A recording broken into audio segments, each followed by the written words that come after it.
A csípős hideg ellenére mintegy 200-an gyűltek össze szombaton este a Városháza előtti téren a lelket melengető eseményre. A résztvevőket elsőként Kapus Krisztián polgármester köszöntötte. A katolikus egyház rendjében advent harmadik vasárnapja az örvendezés napja, erre emlékeztette beszédében az egybegyűlteket Gyula atya. Mennyivel boldogabbak vagyunk akkor, hogyha valami örömhírt hallunk, mint hogyha valami szomorúság jut a tudomásunkra. És hogyha mi a szomorúságunkat, a fájdalmainkat egymás nyakába zúdítjuk, akkor a mellettünk lévő ember is szomorkodni fog. De hogyha megosztjuk örömünket, akkor a mellettünk lévő ember is örülni fog.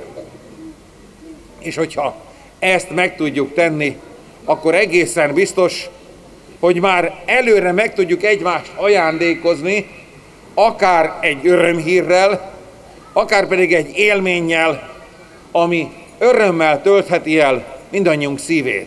Az öröm élménye ezúttal sem maradt el, sőt, akik nyújtották, meg is osztották mindenkivel. A Móravárosi Óvoda Csiga-Biga csoportja karácsonyi dalokkal kedveskedett az ünnepre készülőknek.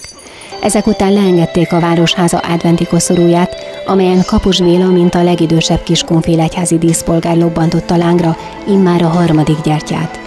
Ezt követően kapcsolták fel azt a 2 fényfüggönyt és 2 világító csillagot, amely új karácsonyi fényelemként díszíti mostantól a Városháza toronyépület részét.